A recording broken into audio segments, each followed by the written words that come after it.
Hello नमस्कार दोस्तों, चलिए चलते हैं हम अपने अगले क्लास की ओर। पिछली कक्षा में हम लोगों ने प्रेजेंट इंडेफिनिट टेंस का अफर्मेटिव, उसका पहचान, बनाने का नियम, नेगेटिव, उसका पहचान और बनाने का नियम कैप्चर कर चुके थे।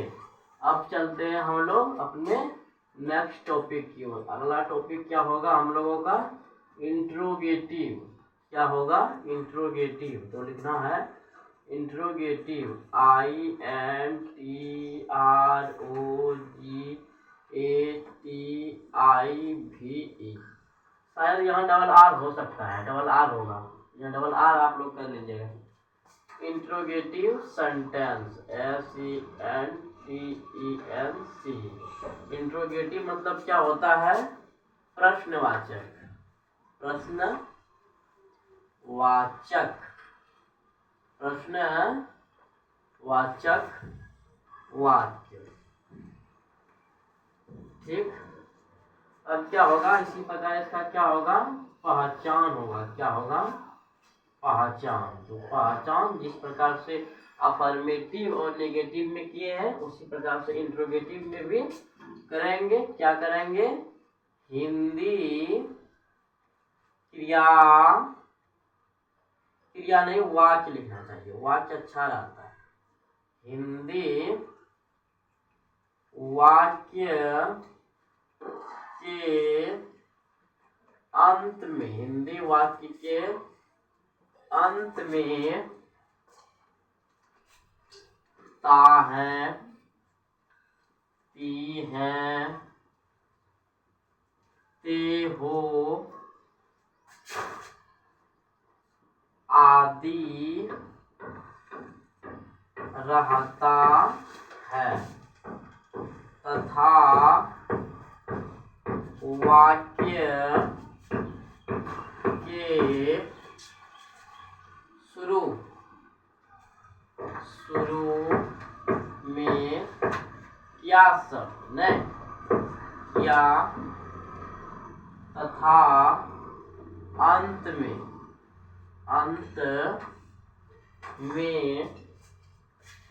प्रश्नवाचक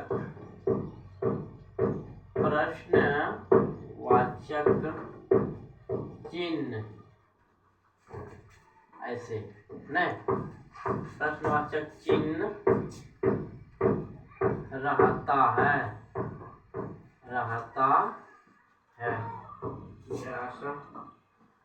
आवाज पर्दा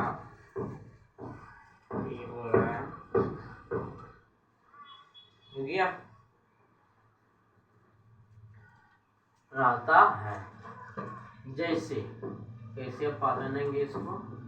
देखिए, क्या मैं पढ़ता हूँ?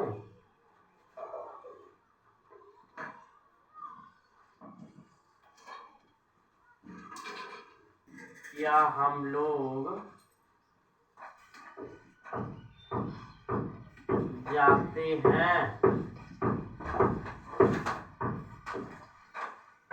क्या वह सोती है? क्या राम खाता है? देखिए, इतना उदाहरण दिया मैंने। अब क्या लिखे हैं? हिंदी क्रिया के अंत में तातीते, देखिए है ना, तातीते है ना, और शुरू में क्या शब्द, देखिए शुरू में क्या और अंत में प्रश्नवाचक चिन्ह।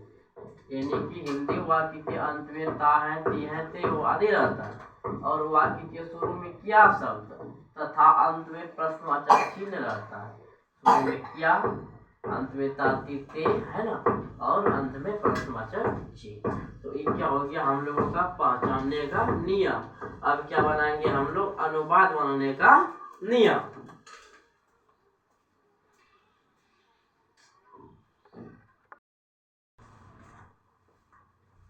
अब चलते हैं अनुवाद बनाने के नियम। अब क्या होगा? अनुवाद बनाने के नियम, अनुवाद बनाने के नियम क्या होगा? जिस प्रकार से अफर्मेटिव सेंटेंस नेगेटिव सेंटेंस में किए हैं उसी प्रकार से इसमें भी होगा, सेम उसी प्रकार से होगा। यदि आप लोगों ने पहली क्लास नहीं देखे हैं तो उसको पहले देख लीजिए, तब समझ में आएगा। क्या होगा?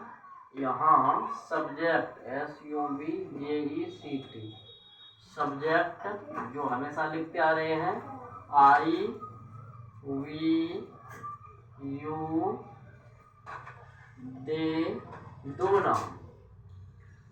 दो नाम के साथ लिखते थे, साथ लिखते थे, बट अब यहाँ साथ नहीं आगे लिखना है। क्या लिखना है?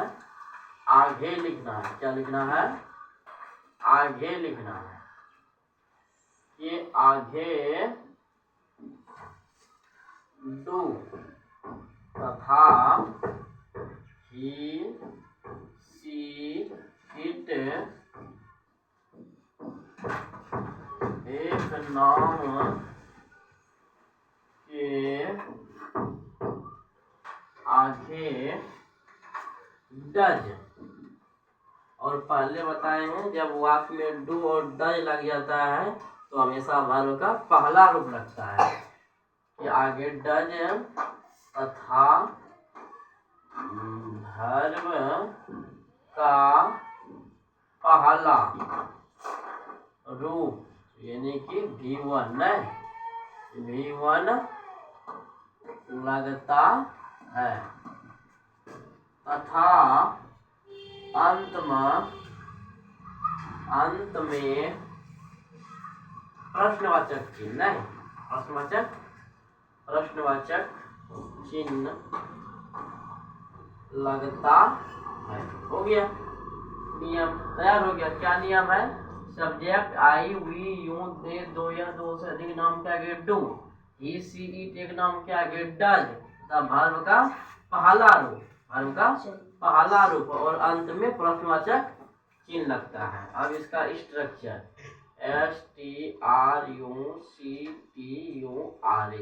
स्ट्रक्चर मतलब क्या होता है? वाक्य की बनावट, वाक्य की सजावट। तो यहाँ क्या लिखे हैं? पहले डू या डज, तो यहाँ लिखेंगे डू या डज। उसके बाद क्या लिखे हैं? सब्जेक्ट सब्जेक्ट, उसके बाद व्यूअर, उसके बाद ऑब्जेक्ट, उसके बाद प्रश्नवाचक चिन्ह। समझ पा रहे हैं आप लोग? अब क्या करना है? इसका एग्जाम्पल 2-3 को देख लेते हैं। जैसे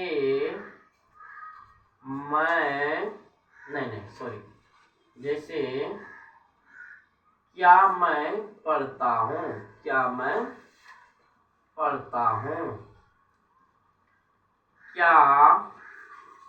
वे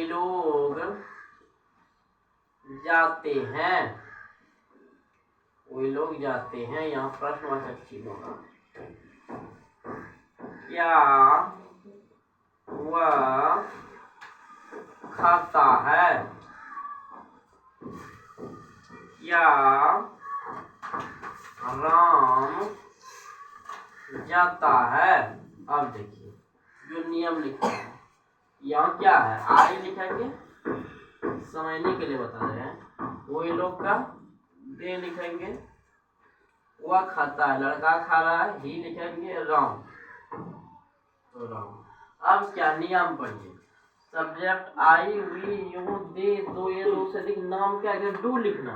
आई है ना, उसके आगे लिखेंगे डू, फिर वर्ब का पहला रूप, पढ़ना का पहला रूप रीड। यदि ऑब्जेक्ट रहता तो इधर लिखते हम ऑब्जेक्ट। इसे मैच कर रहा है ना? देखिए डू या डज सब्जेक्ट, वर्ब का पहला रूप। ऑब्जेक्ट नहीं है तो ऑब्जेक्ट छोड़ देंगे। दे यहाँ है ना, दे तो क्या लगेगा आगे? डू दे वो। अब देखिए वह खाता है, इस नियम में आएगा ही सी इट एक नाम के आगे डज, तो यहाँ क्या लगेगा? Does he it. क्या लगेगा? Does he it. राम एक नाम है तो यहाँ क्या लगेगा, डज। डज राम गो। आप लोग समझ पा रहे हैं क्या लिखना है? सबसे पहले डू या डज का प्रयोग करना है, उसके बाद सब्जेक्ट का प्रयोग करना है, उसके बाद वर्ब, उसके बाद ऑब्जेक्ट रहेगा तो देना है, नहीं रहेगा तो नहीं देंगे, अंत में प्रश्नवाचक चिन्ह। आप लोग इसको नोट कीजिए, इसको नोट कीजिए या स्क्रीनशॉट ले लीजिए इसका।